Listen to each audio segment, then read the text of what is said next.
Hello and happy new year to everybody. Mike, the season has flown by. Hope you had a good Christmas, Mike, and a happy new year. How you doing, man? Absolutely. I'm doing great. It's flown by for most everybody but Giants fans, I think. Yeah, that's for sure. And then Drew Lock last week plays the game of his life, and it may end up costing him the number one pick. So right now, New England's in the driver's seat there. It So depends what happens, I guess, with the Jets. And yeah. But the Jets got a chance to win this week, so you never know. yeah. The Giants, even when something good happens, it turns out to be bad. So Yeah. such it is as a Giants fan. Well, week 17, it seems like some of these games were about a month ago, Mike, but I think we had some milestones in week 17. We had some teams that kind of reached their level. Some teams that showed maybe they're not quite ready for prime time. And Mike, I think if you had to uh, categorize this season, I think you would say it was a season of young quarterbacks, and we had some great quarterback play, and all year, but especially last week, and not just Nix and Jane Daniels. Jane Daniels, who made I guess they're calling it the Pro Bowl games now because there isn't actually a Pro Bowl game. It's a flag football, but Jane, which is very rare for a rookie quarterback to make the Pro Bowl.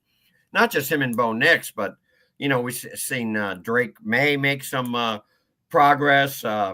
Michael Penix Jr. just in these last couple of weeks has shown us something, and even Bryce Young, after some tough moments, has kind of come back. This last draft class, I know it's just 1 year, but it looks pretty special right now.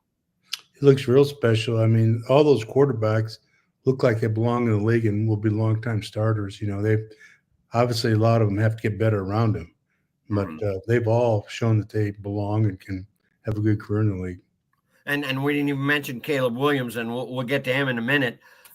Mike, Christmas Day, we had a couple games, and we had some milestones reached. The Chiefs, their 29-10 win over the Steelers. They wrapped up the number one seed in the AFC, and Travis Kelce hit 1,000 receptions for his career. Also broke the Chiefs' record for most career receiving touchdowns with 77. It had been held by Tony Gonzalez. It was weird. He got a personal foul and I guess a fine because he did the Gonzalez, in tribute to Gonzalez, the goalpost, where you spike the ball over the crossbar. It's weird that that's a penalty since they do I've everything had a else. couple guys do that over the years. I didn't realize that was a penalty. Yeah. But 15th player in the entire history of the NFL, and we know how much they pass now with 1,000 catches. And Mike, you had a couple of them. One of them with the Rams, another who came close. Isaac Bruce, 1,024. He still ranks 13th. When he retired, he was 5th. And then, of course, Torrey Holt didn't quite make it with some knee problems near the end of his career. 920 catches. He was 11th when he retired. Interestingly, they both retired after the 09 season. Torrey's now 26, but it just shows you how much the team has passed nowadays. But they were both a couple of special players, weren't they, Mike? They were, but you look at the yards per catch on Torrey's, and that makes it that much more remarkable. And he reached 10,000 yards faster than anybody in the history of the league. I mean, there's so many good things about his career that should put him in the Hall of Fame. Yeah, and here we are again. I think he's a finalist for the 5th or 6th Yes. time, Mike. Yeah. And we seems like we talk about this every year. It's just we kind of know what it is, but there's just a handful of people that are voters that think the St. Louis Rams have enough people in the Hall of Fame, which makes absolutely no sense to me. I didn't know there was a limit or guidelines to how many you could have in. You mentioned him quickest to 10,000. I think Justin Jefferson, just within the last couple of weeks of the Vikings, just passed Torrey for the most reception yards 5 years into your career. That's how quickly Torrey did it. There was a time when I thought Torrey, with some longevity, which he ended up not having, might threaten Jerry Rice. I mean, his pace that first decade was really something. Yeah, his knee injury was up at Buffalo. The corner up there, we ended up having this. I won't tell you his name, but we ended up having him on our roster at San Francisco. He went after because our guys would block downfield, so he clipped him on purpose Mm-hmm. and sent it into the league. He got fined for it, but he blew his knee up. His knee was never the same. Yeah, yeah. You're that's one thing that's very underscored, not by you, but I mean by the maybe fans and even the media at large, how good of blockers Oh your yeah, elite receivers were. Bruce, Isaac too. And you mentioned Torrey's yards after catch. Isaac was up there for his career around 15 yards a catch. That's one thing. You see these completion percentages and the gaudy numbers. They don't throw, these teams don't throw downfield nearly as much as you did back in the day.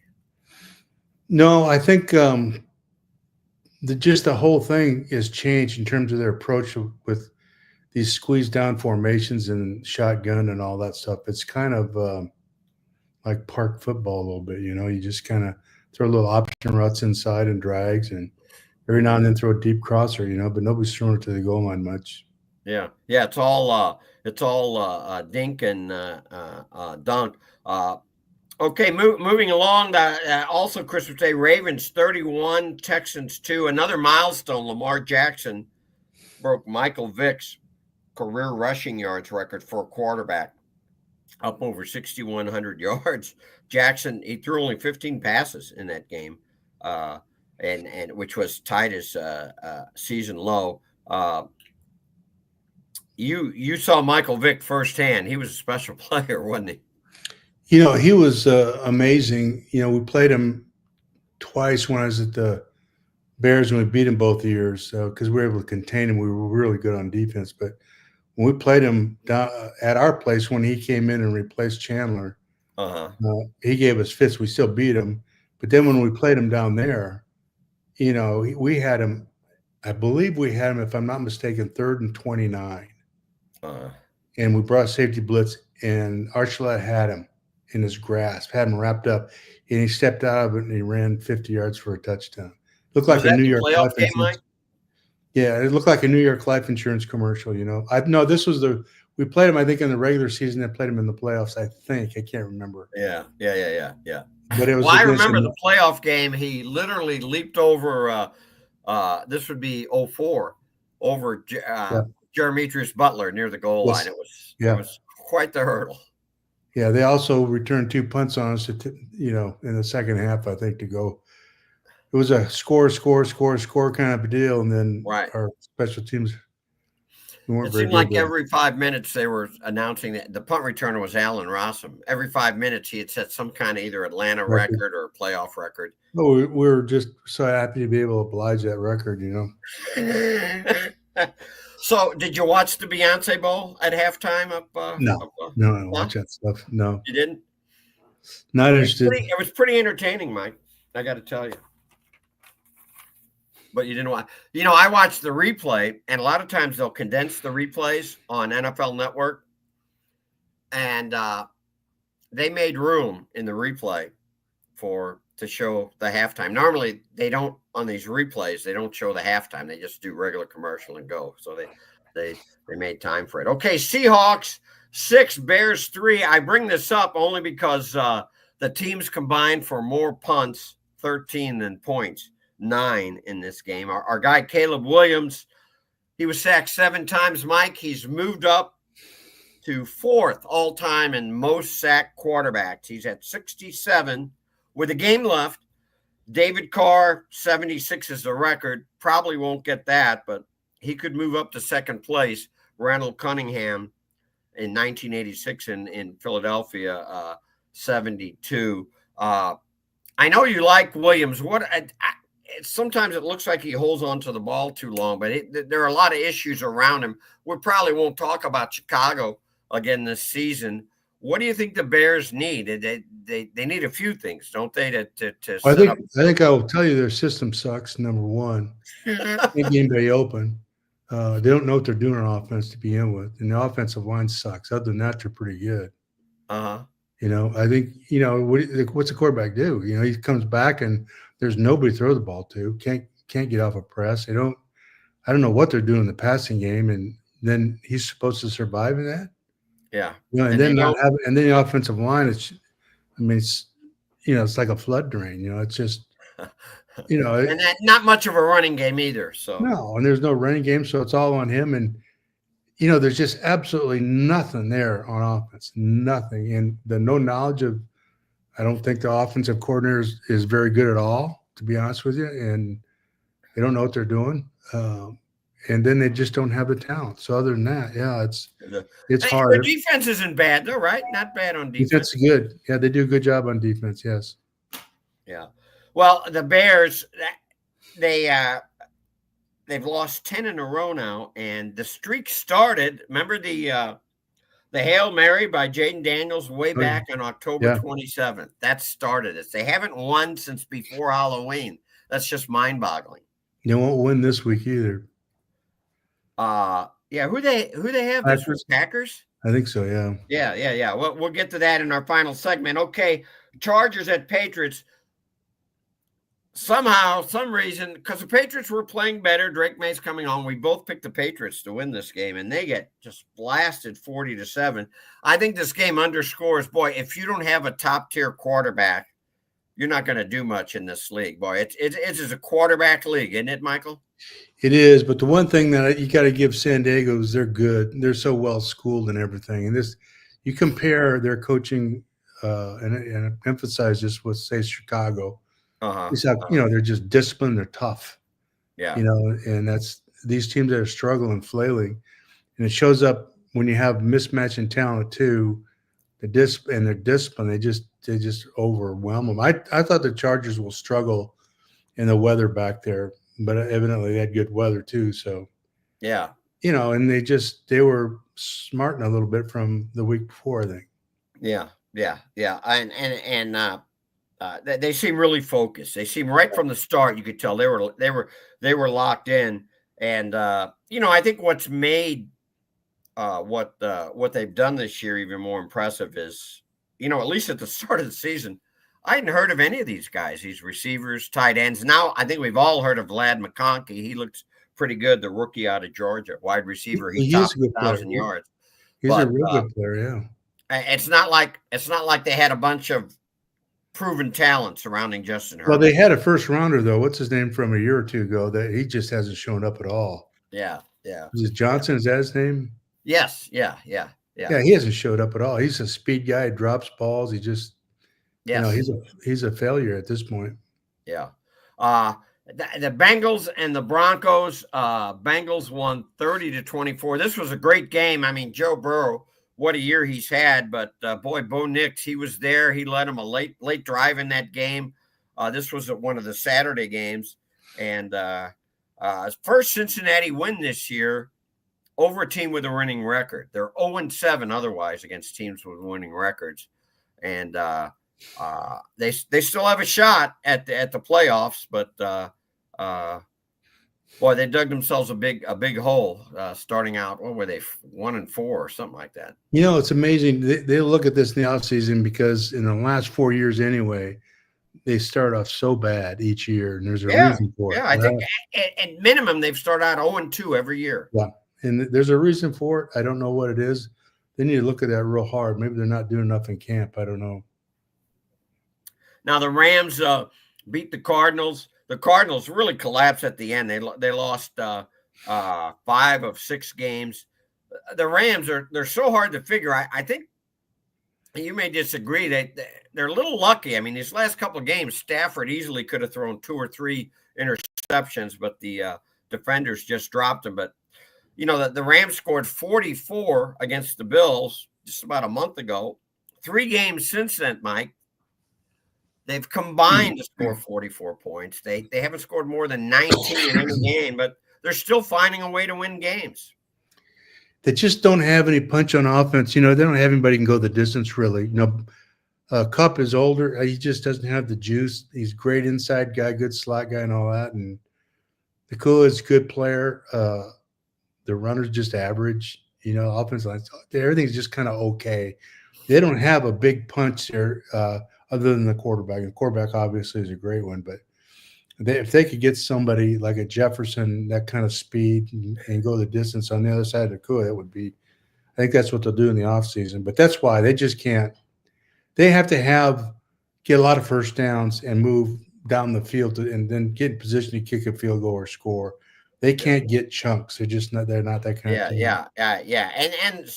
And in recent years, some of their other teams have been better. But yeah, Cooper Kupp's not the same. Nakua is very talented, but he's more of a possession type guy, physical guy. And Kyron Williams, the running back from St. I mean, he's pretty good, but he's not. We've said this. He's not a top tier back. No, he's an average back. He's okay, but like I said, they don't have any burners. They don't have any long shots. Yeah, they can go the distance, and they need to do that with that quarterback. They've got to do something in the offseason about that. 8-4 though this year. That's the difference in one score games. Okay, the Eagles 41-7. This was an early Sunday game over the Cowboys. The Eagles clinched the NFC East crown. It was all about Saquon Barkley. He rushed for 167 yards, and he becomes, to me, this is a record that still means a lot. I know that they play 16 games, but became just the 9th runner in NFL history with 2,000 yards, 2,005 yards, and would have a chance this week, need 101 yards against the Giants, who he rushed for, I think, 176 yards when they played before, but it looks like they're not going to play him. They're locked into the number 2 seed. They can't go up. They can't go down no matter what happens this weekend. So it looks like they're going to rest a lot of players. How do you feel about that? You okay about that? Just not sitting Barkley? Or? Yeah, I think it's a good idea. Obviously, everybody wants him to get the record. Right. But just like Isaac Bruce said, what's a record when you're not winning, So yeah. If he were to play this game and get the record and get injured, it'd be kind of a fruitless thing, So yeah. I think if you arrest a great back like that too, he's at this time of year, everybody's hurting. Right. And to take those starters, the quarterback and everybody, just give them some time off. I think it'd be really important. I think it's a good idea. Yeah, especially they can't get that first round bye. Maybe it'd be different if they had the first round bye. How did you do it in 01? I remember in 99 when you were offensive coordinator, the Super Bowl championship year. You played the starters for what? Maybe about the offensive guys, maybe about a quarter and a half against Philly. We played him, I think, for just about a half. Okay, and Falk would have had like 1 million yards. He was just killing and then you cleared the bench, right? Yeah, we did. Yeah. How about 01? Why would you do an 01? I can't remember. Well, we didn't wrap things up until the very end. I think we had to beat Indy in the final game to get. To get the number 1 seed. Okay, and we just splattered them. Yeah. Yeah. And that's how we got I think that's the case because remember, San Francisco was nipping at our heels. Yes. Yeah. I think they only had like 3 losses or 4 losses, and 2 of them were to us. Yeah. Yeah. So they were I was afraid too that we had to win that game obviously to get the 1 seed. Okay. But in 03 we went up to Detroit and we didn't play them. A little bit. We went and played them a half and got them out of there and ended up losing to kind of a bad Detroit team. But that's not what deflated us. Word was out there then at that point that Lovey would get a head job, would be leaving, and our defensive guys just kind of tanked it. Yeah. And you didn't clinch the number 1 seed, but you clinched the first round bye. That's when 2 teams had the first round bye. That was stop a second. Wait a minute now. We had the best record in the NFC though. You did? You yes, were 12-4, I think. Okay, or maybe we had the best record in the NFC. Absolutely did. Yeah. Okay. This list though of 1,000-yard. How about Eric Dickerson saying no? I don't want him to break the record. That was kind of. He's honest about it. I think realistically, anybody who's got one of those records down deep inside feels that way. They don't want you. They'd love to have that record. Yeah. The thing I love about, at least he's honest. He's not one of those, just good to see him break it and good for baloney. Records were made to be broken. What a list, though, this 2,000-yard club. Adrian Peterson, Jamal Lewis, Barry Sanders, Derrick Henry, Terrell Davis, Chris Johnson, Barkley. The one that really stands out, Michael, the guy that's now 9th with 2,003 yards, just 2 less than Saquon Barkley, is O.J. Simpson of Buffalo in 1973. I say that stands out because, as you know, Mike, it was only a 14-game schedule then. They're playing 17 now. He did that in 14 games. So go back and look at that list and tell me the year that each one of those guys ran for 2,000, how many of them were in the Super Bowl that year? Well, that's a good point. I know the Vikings weren't. The Ravens were. I don't think any of them were. No. Oh, Terrell Davis. They were 98. But that's it. That's it. Yeah. And what does that tell you, Mike? Well, there's you need more than a running game, or I think so, yeah. Yeah. Chris, you were gone, but Chris Johnson, 2009, I think was that Spags' first year as head coach down in Nashville. Oh my God, did he have a day against the Rams in 2009? Chris Johnson. He was fast. He was a fast. He's the fastest of all the backs, I think. He had a rocket. He was a rocket. Now we asked you about Chicago because we probably won't talk about them the rest of our shows here as we go through the Super Bowl here on Talking Football. Dallas Cowboys losing 41-7. They're 7-9. They had a little bit of momentum with Cooper Rush, but kind of all caught up with them. And I mentioned in the open about some teams kind of finding their level. The Cowboys lost twice to the Eagles by a combined score, Mike, of 75-13. The Eagles are the measuring stick. It's got to tell you, they got a ways to go to catch up with the Eagles. And how do they do it? Yeah, no, first of all, I think the Eagles have kind of got the thumb on them a little bit for whatever reason they have for a while. I think the Eagles were playing for something. And the Cowboys weren't, obviously. But also, I think it's a comparison of rosters when you look at it. How poor the Dallas roster is as opposed to the Eagle roster, and how poorly that team in Dallas has been put together here this year. They got a ton of cap money and two players, CeeDee Lamb and Dak Prescott. And I don't think they'll re-sign Dak. I just really, yeah, I don't know. We'll see, but no running game. I guess none. They had as much a chance as anybody. There were all these running backs that were available in the offseason. All these running backs switched teams. I found it interesting that they said they were releasing Ezekiel Elliott to give him a chance to be on a playoff team. No disrespect to Ezekiel. He's had a great career, but he's on fumes now, Mike. Who would need him for the playoffs? I think they're just trying to be nice to him. I think the World Football League will use him this spring, maybe, but that's about it. He's been done for 3 years, Jim. Yeah. Maybe and he had a great career, but when these running backs hit the wall, usually they hit it hard. He had a great career until he got the big contract. The moment he signed that contract, he hasn't been worth a plug nickel. Okay, couple of games, and then we'll take our first break. Couple more games I want to hit. Vikings 27, Packers 25.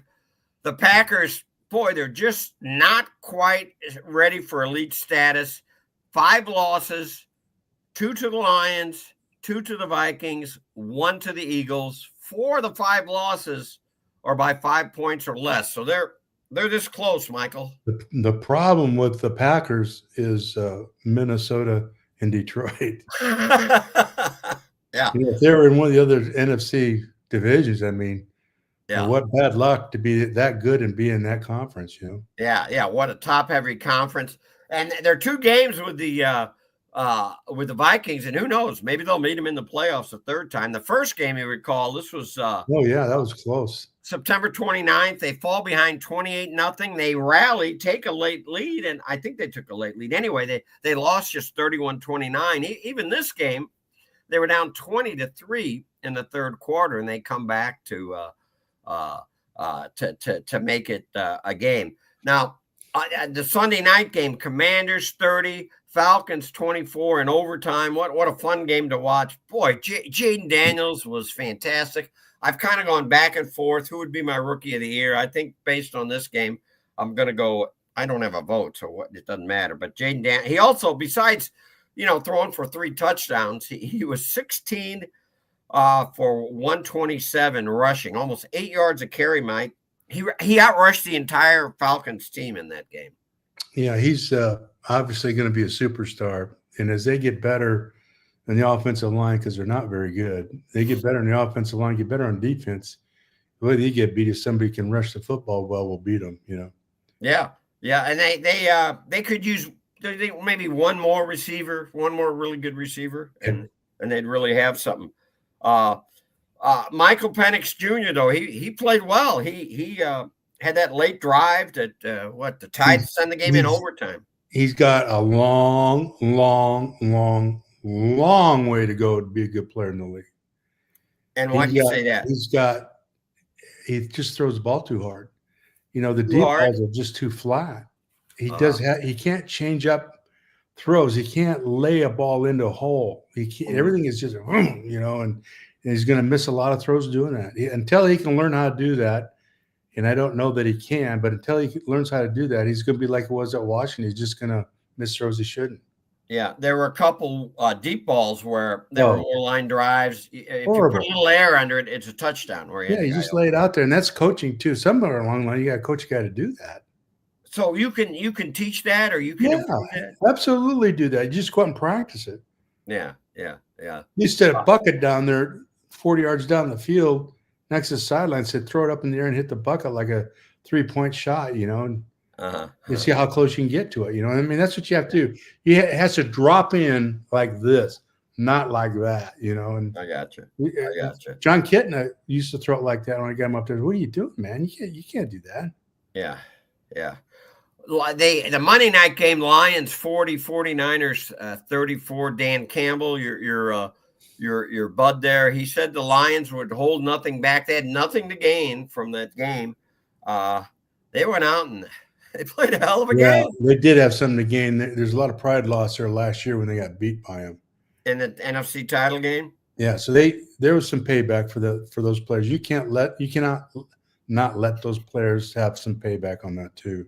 Yeah, and obviously they'd much rather win the NFC title, but that's a good point, Mike. And Jared Goff, just a great season.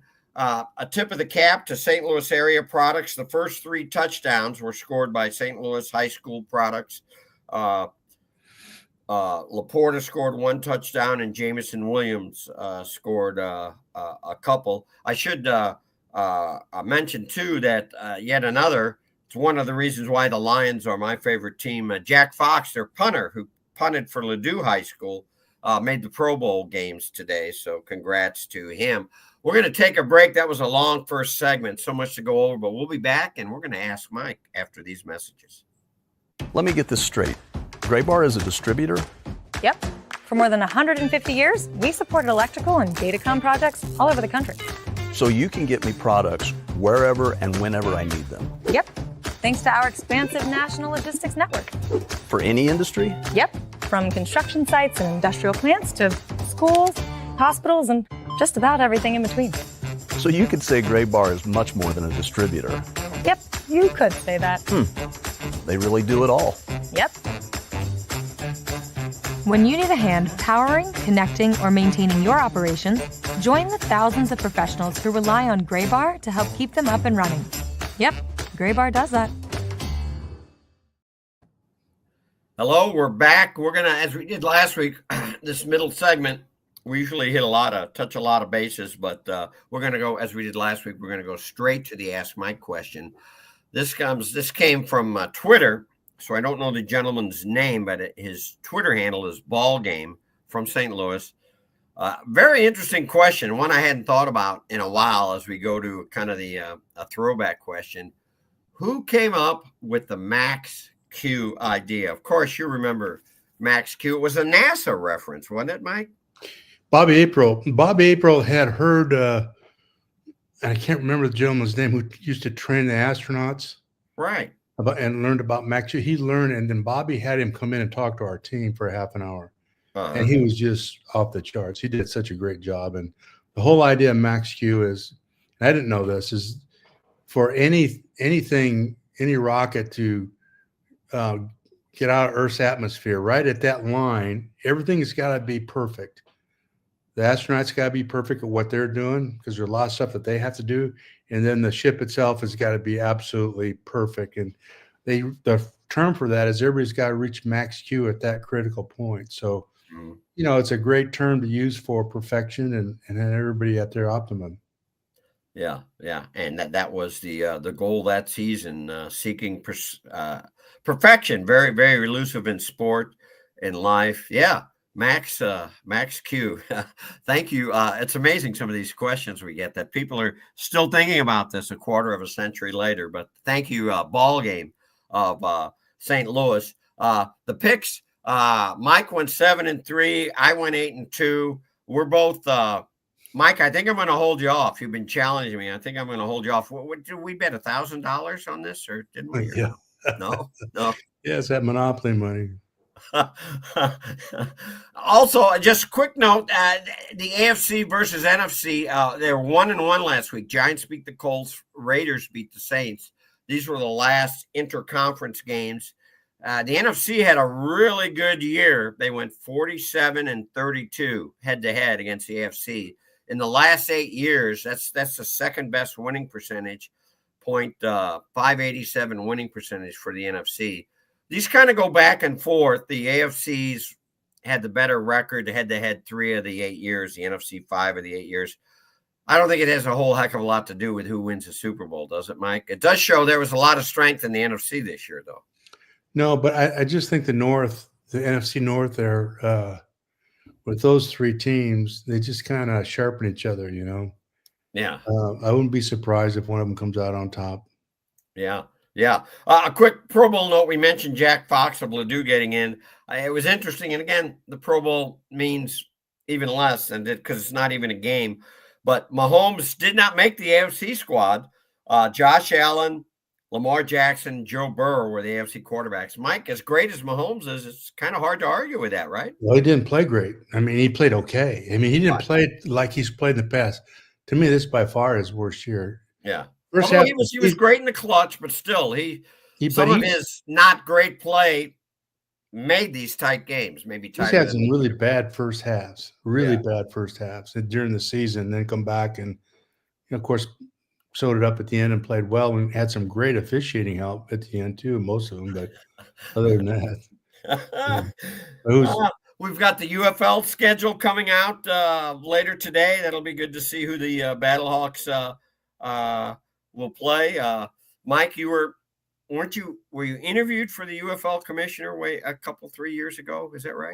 They expressed some interest, and they asked me about my philosophy. And at the time they wanted to make it more of a Hollywood thing, a lot of fireworks and dancers and stupid stuff that had nothing to do with football and Beyonce stuff like that. Yeah, I just told them I wasn't interested in doing that. So. Yeah. So that was that. The Rock and I didn't.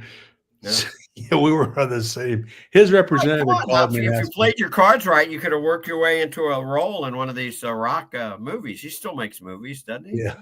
You missed your chance, but they evidently have gone away from that anyway. So they don't do any of that. So that's good. Yeah. It'll be interesting to see what the Battlehawks do with a new quarterback. They got that TCU quarterback. No more AJ McCarron. Mike, I'm hoping you're still going to make this. I want to plug this. Let me know off air if you can't make it. But we're due to speak again to the Tom Lombardo chapter, January 15th at Lombardo's by the airport. It's a luncheon. Always a good time there. Mike, when we went there last year, there were all kinds of Big Red players. Johnny Rowland, they were glad to see you. When Jackie Smith, I hadn't seen Johnny in years. He hasn't changed a bit. Yeah, it was good to see all those old timers. It was good. Yeah. So anyway, tickets available. You can call 314-277-5458 or email rhbutton7@gmail.com. The Tom Lombardo chapter of the National Football Foundation. They do a lot of great things, providing scholarships for young high school students. We do have a Mike Martz tight end of the week. His name is Brock Bowers of Las Vegas. I almost said Oakland Raiders. It's been an awful season, but most catches by a rookie at any position this year. He's at 108 and counting. most reception yards by a rookie tight end ever, 1144. Our town Sam Laporta of the Lions, he set the record last year, and it got broken. Well, that's a big record. That's a lot for a team Yeah. that's not very good, you know. Yeah. He's I only saw the Raiders play like 2 or 3 times, but he does catch your eye there. You just wonder with the Raiders. I mean, had they kept Devontae Adams with Bowers and the running back Josh Jacobs, maybe it would have been different this year. But and it's not like they don't have cap money, Mike, because they're making money hand over fist there. Mark Davis in Vegas. Maybe those players didn't want to be there. I don't know. I'm sure they didn't want to be there. That just based on the circumstances around that, there's not much leadership there in terms of winning and stuff. So, they'll go to some place where they can win too, like everybody else. Who knows what's going to happen now that Brady's involved? He'll be involved when the season's over with the decision making, since he's one of the owners now. Yeah. That will be interesting. Yeah, I don't think Josh Jacobs is complaining about where he's at right now. Nope. We'll be right back. We're going to go over Week 18, the final week of the season, when Talking Football returns. Are you ready for a challenging and rewarding career? There are quality jobs in the construction industry. I got out of college and my career choices were very limited, and this provided me with a plan for the present and the future at the same time. I actually have a bachelor's degree in psychology, and I was making less than I make as a first-year apprentice painter. I didn't go to college. I have no college debt. I make more money than the majority of people I know that went to college. Take your first step towards a rewarding career. Visit stlouispdf.org. We're back. Week 18, final week of the regular season, 17-game schedule, which has been going on for about 3-4 years.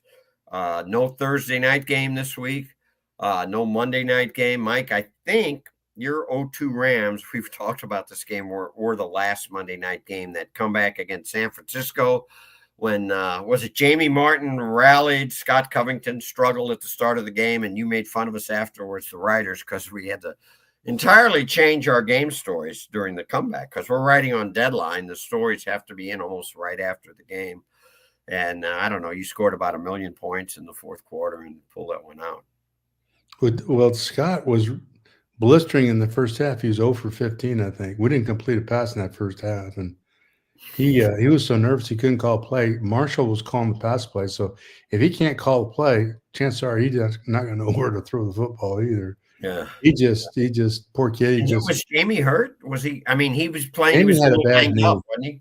Yeah, Jamie had a real bad knee. And so what we did in the second half, he came up to me somewhere in the third quarter and says, "Hey, Coach, I can't stand this. I can't stand watching this." He said, "Just put me in. It's our last game. My knee. What the heck? I can't do that to you." Watching the game was hurting him more than his knee. It was. That's what you're telling He me. said, "You put me in the shotgun when you have to, hand the ball off or whatever, but I can't stand watching this." So we did, and he went in. I think he threw at least three touchdowns in the last 5 or 7 minutes, and we kicked the field goal. I think we scored 24 points in the fourth quarter. Yeah, it was Yeah. pretty amazing. So this week in the AFC, we have 3 teams competing for one wild card spot: Denver, Cincy, and Miami. In the NFC, 2 teams competing for one spot: Tampa and Atlanta for the NFC South title. Now, all divisional games, and this is the way the NFL has done it for a while. All divisional games, and 2 games on Saturday. Originally, I thought they were all on Sunday, but they're Saturday. I like the way the NFL set this up, Mike. Saturday is kind of AFC North Day, and the AFC North will be decided at 3:30 ESPN and ABC. Cleveland at Baltimore. Baltimore is minus 18. They're an 18-point favorite. That's unheard of in this, according to ESPN, in the league. Now, the Browns, way back on October 27th, they won 29-24. Big upset over Baltimore. That was Jameis Winston's first game replacing Deshaun Watson after Watson had that Achilles heel injury, Mike, and he threw 3 touchdowns, first start in more than 2. That was Jameis Winston's high point. I sure can't see the Browns pulling and Winston isn't starting. I sure can't see the Browns pulling another upset. Can you? No, there's not a whole lot for them to play for. It's in Baltimore too, isn't it? Yes, sir. Yeah, it's tough duty for them. And Baltimore is still playing for something. If they win, they clinch the AFC North. Now, the Steelers, they play at 7 on Saturday. Again, an ABC ESPN game against the Bengals. The Bengals, they played each other December 1. Steelers won 44-38. That was Russell Wilson's really high point. He threw for a season high 414 yards. The Bengals defense has been everybody's high point this season. And 3 touchdowns. But the Bengals haven't lost since, Mike. They've won 4 in a row. The Bengals have a chance, maybe a better chance than we thought. They need a win and a loss by the Broncos and the Dolphins. They are, 3-point favorites. The Bengals are. Again, the Steelers now at 10-6. They'll know by the time the game starts if they have a chance to win the title. I mean, they're still in the playoffs. But if Baltimore wins in that late afternoon game, this game won't mean anything for the Steelers. So what do you think on this one? The Bengals? I think Bengals win this. They're going too good. And really on offense for the Pittsburgh Steelers, they're just they're fading fast offensively. They sure are. Wilson's whatever magic touch he had before. Yeah. And they, coming off a stretch, Mike, let me flip back to my notes here. They played Philly, Baltimore, and KC back to back, lost to all 3, and they were outscored in those games 90-40. We talked about some teams kind of seeking their level.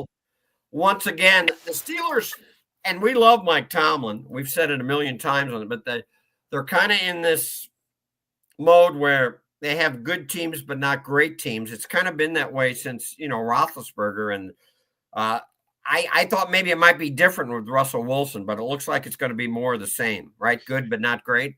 They just don't have that back, that the Steelers need for what they want to do. Right. They don't have it. They've got pretty good offensive line. They've been building it over the last few years. They've gotten better. They just good and they defense, don't have really good defense. They don't have anybody outside either that's going to scare you. Right. So we both picking the Bengals. So those are the Saturday games. Now, Sunday, a couple things on the early slot. The noon Central starts. The NFC kind of final pecking decision will be decided. Washington 11-5 at Dallas. Dallas only 2-6 at home, Mike. The Commanders, they move up to the number 6 seed instead of number 7 with a win or a Green Bay loss. And that's the difference between if you're the number 7 seed, you're going to play the number 1 seed. But in the first round, you'll play the 2nd seed. So you're going to play Philadelphia. The difference between playing Philadelphia and maybe the Rams. So I think they have an incentive to win this game. Wouldn't you rather play the Rams than Philadelphia? Well, the head coach has got an incentive too. And those players like him, and they know, coming from there and all that good stuff. It'll still be an emotional game. Being part of that game, the Washington-Dallas game is like a giant rivalry that people don't realize. Yeah. Regardless of the scores, it's going to be a slugfest, but Washington's just too good. They can't hold up. Dallas can't hold up against them at all. Yeah, I'll go with Washington too. The other noon game, these are both Fox games. The Bears are at the Packers. Packers 8.5-point favorites. Bears 4-12, lost 10 in a row. Packers 11-5. Green Bay, they're the number 7 seed. Unless they win and Washington loses, then they move up to 6. So it has some meaning for the Packers. I wouldn't think the Washington and Green Bay would rest many players. Maybe I'm wrong. I can't see them. When you're in that situation, you want to. When you get on a roll and you're playing, you want to keep them playing. If you don't have that bye and all that good stuff, you know what I mean? Yeah, and again, nothing against the Rams. I'd much rather play them than the loser of Detroit and Minnesota. Plus, it's just going to Lambeau Field and beating Green Bay and Lambeau Field. That's just a whole different story too. That's just very difficult to do. Yeah. So Packers, you're picking Packers on this? Packers, yeah. Okay. Now, the other thing in the noon slot is when the NFC South title is decided. CBS game on noon. Panthers at Falcons. Falcons 7.5-point favorites. Panthers 4-12. Falcons 8-8. The Falcons won 38-20 over the Panthers on October 13th. They ran for 198 yards, over 5 yards a carry. Show you how long ago that game was, Mike. The quarterbacks in that game were Kirk Cousins and Andy Dalton.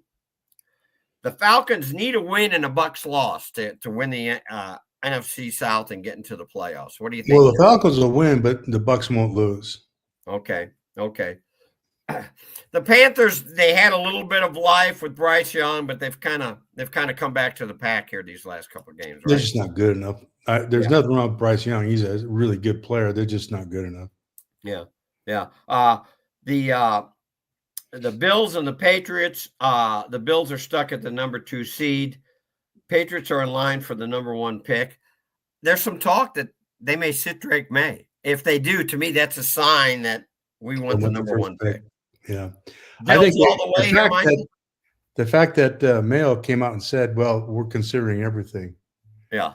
Would indicate to you that that's exactly what they're going to do. So the Bills are only a 2.5-point favorite, I think, because they're going to rest a ton of players. Like the Eagles in the NFC, they're stuck.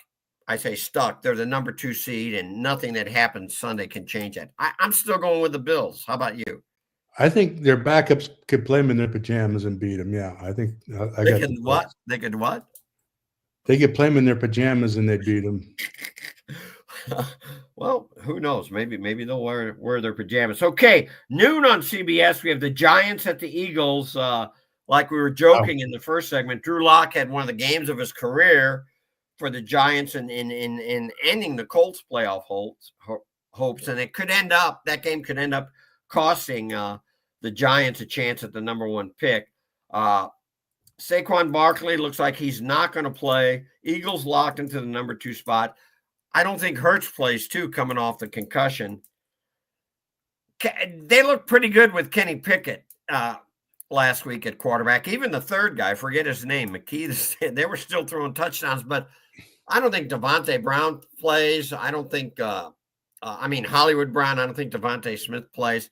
I think this might be a game where the Eagles just don't care and the Giants maybe win it. What do you think, Mike? I think it'll be a close game, like you said, for all the reasons that you said. But it just depends on how that head coach handles it with his guys. Yeah. I don't like – I just have mixed feelings about him. You know, if you make it important to win with whatever's in there, like Danny Wood up in Detroit, then they'll win. I'm kind of ambivalent towards it. Yeah, I'm kind of sided with you on this thing. I just don't think they care at all, and I do think the Giants go in there and beat them. The Eagles only a 3-point favorite last time I looked. So yeah, we're both going to go to the Giants. Okay, Saints and Buccaneers. You've already come out. The Bucs are going to beat the Saints. That's what you said. The Bucs, they beat the Saints 51-27 way back on October 13th. Baker Mayfield, who's had some great games, passed for 4 touchdowns in that game. That was Spencer Rattler's first start, and Rattler just doesn't look like he's ready for the NFL just yet. The Bucs, again, all they need is a win, or they could even lose this game. Again, this is a noon start. Man, I'm sure there'll be some scoreboard watching. They can lose this game if the Falcons lose. But you like the Bucs, right? Yeah, the Bucs will dominate this. And there's too much. They're too good a team. They're playing good football. I know they laid an egg out there, was it in San Diego and all that stuff, but they're a good football team, and he's really playing good. And it looks like the Saints have clocked out, doesn't it? Yes, they've checked out, yeah. Yeah. Okay, let's move to the late games. This will decide if the Broncos get in. We have the Chiefs at the Broncos. The Broncos, again, this must be in anticipation of Andy Reid resting everybody. He's already said that Carson Wentz will start. Mahomes will rest. I'm sure several other Chiefs rest. The Broncos, to me, still surprisingly 9.5-point favorites. They're 9-7. The Chiefs are 15-1. Chiefs already locked up the number 1 seed in the bye. The teams played back on November 10th. The Chiefs won 16-14 to improve to 9-0. They'd lose the next week against the Bills, their only loss. That was a game where The Broncos were lining up for the game-winning field goal, chip shot, and Leo Chenal blocked it. So living large. The Broncos are in with a win. That's all they need. Yeah, I think this is plus at Denver. They know what's at stake. They'll play their best football, and then have the B team in there for, Kansas City. I just think Kansas City wants to get this one over with and get into the playoffs. Yeah, and Bo Nix playing pretty well down the stretch, no doubt about it. Yeah. So the Chargers, they're playing at the Raiders, 10-6, Raiders 4-12. Chargers 5.5-point favorites, and this could the Chargers have already clinched, but this could mean the difference between the number 5 seed and the number 6 seed, which is the difference opening up against either Houston or the Ravens. I think you definitely would prefer to open with Houston. So this game has some meaning for the Chargers. They beat the Raiders in their first meeting 22-10. That was a season opener, though. Jim Harbaugh's return to the NFL. I think Chargers. I haven't heard that the Chargers are resting anybody. I could be wrong. No, they won't rest anybody. That's not who he is. I don't think he'll do that. And I think Herbert, they've gotten him more and more involved as the season's going on now. And he's playing lights out. They had so many guys out there injured and whatnot, but they'll have them back. The Chargers will win this thing. I think they win it easily. And they're pretty good on the road. The Chargers are 5-3 on the road. Okay, Dolphins at Jets. The Dolphins, we talked about this way back when, that kind of keep an eye on them. They might have a chance. They've won 6 out of their last 8, Mike. The problem was they lost 6 out of their first 8. So they're playing at the Jets. They're 1-point favorites, 8-8. Jets are 4-12. They're in with a win and a Broncos loss.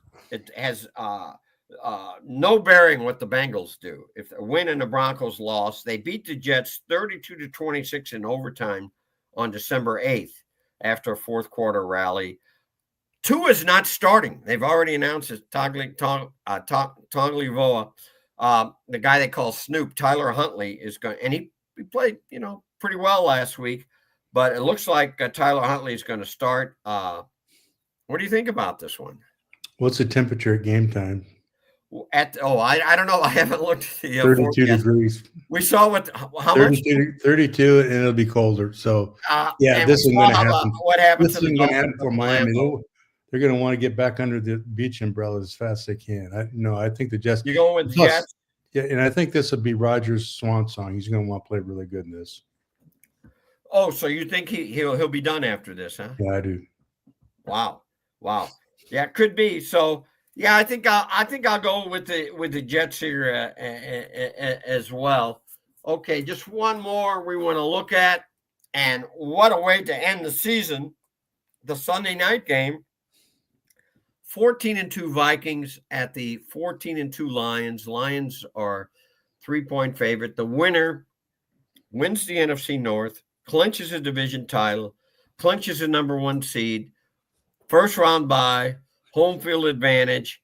Never had teams met with these many victories in one game, 14 victories apiece. The loser is going to be a 14-win team and be the number 5 seed. So there's a lot at stake here. There's a lot at stake. I think both teams are terrible in pass defense.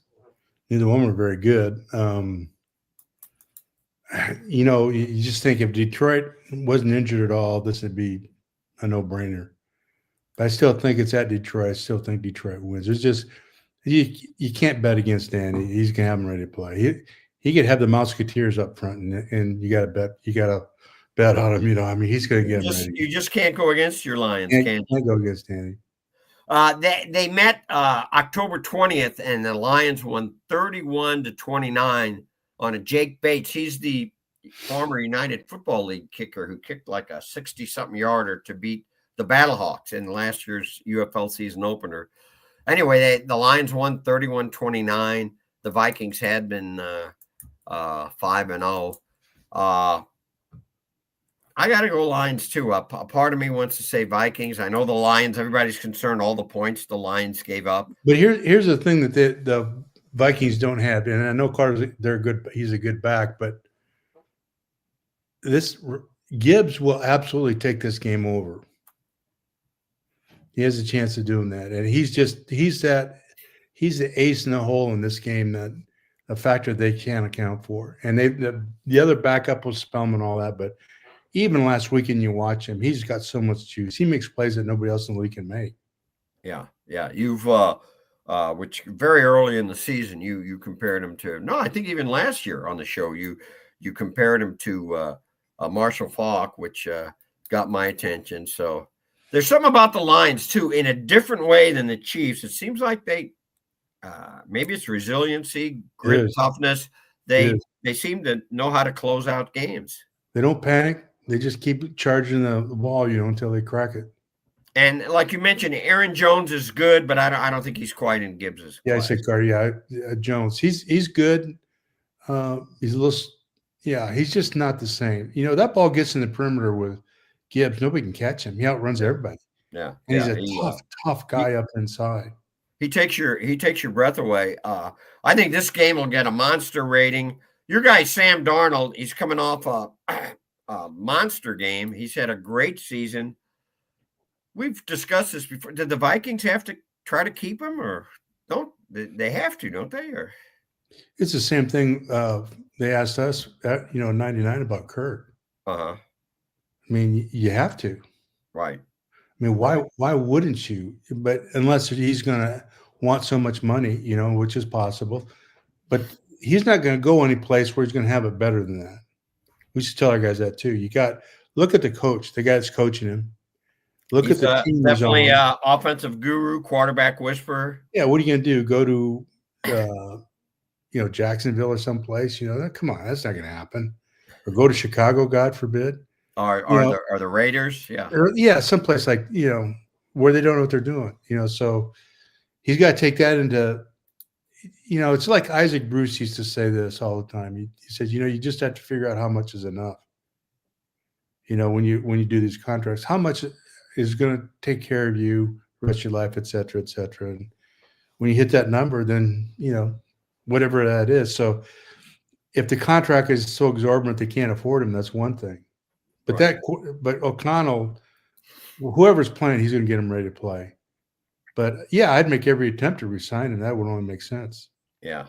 And I think people always forget, maybe young athletes, fit is very important. Where else are you going to go? I call them my three sons: Hawkinson, Addison, and Jefferson. Where else is he going to find a receiving core? No, you're not. And where else are you going to find a head coach and play caller like that? Yeah. Unless you're at Detroit, Well, we'll see. It's going to be a fun week. Mike, anything else on your mind, or? Nope. I'm good. It's going to get cold here the next few days. Don't shovel the snow. Hire someone to shovel the snow Sunday. Right. All right. Hey, we'll see you. This has been Talking Football with Coach Mike Martz and Jim Thomas. See you next week. We'll have some playoff games to preview. Nobody wants a surprise in their jelly donut. That's because the middle is the most important part. At Graybar, we're at the middle of electrical and datacom jobs across the country, connecting installers, facility managers, and business owners with smart solutions for their most challenging